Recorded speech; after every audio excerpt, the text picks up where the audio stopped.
It was a joyous celebration as members of the ANC's Women's League gathered to attend the launch of the Young Women's Desk and Doek Weekend campaign, which saw the Durban City Hall painted in a sea of green, gold and black headscarves.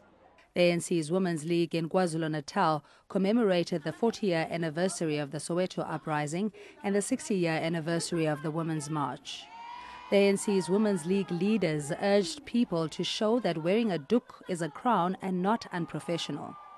This comes after ANCWL reportedly pulled a story off air after a reporter wore doek during Africa Day celebrations.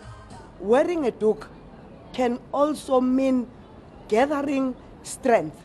If you look at the campaign of young women that were dealing with the issues of fees, their first identification was a doek, and which meant to us commitment to the struggle for women's emancipation, understanding what the ANC stands for, but also saying this is our political home and we identify ourselves with our political home through a doek, which is a sign of strength.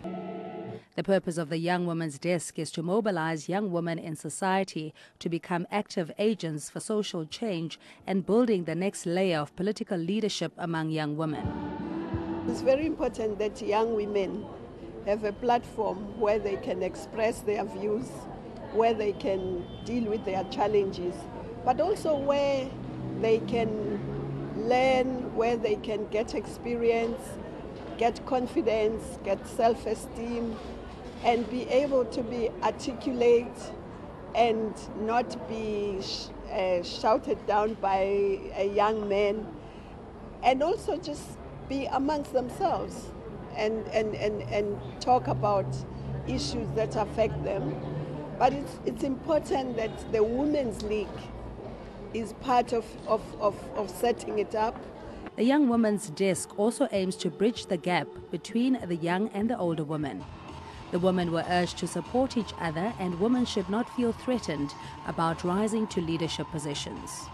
Hundreds of ANC Women's League members and young women packed the Durban City Hall to launch the Young Women's Desk and Doek Weekend, which will happen every Friday to Sunday. The message by Dr. Nkosazana Dlamini Zuma to young women was clear. They must not conform to society, but they must transform it. Patti Samfuya for ANCWL in Durban.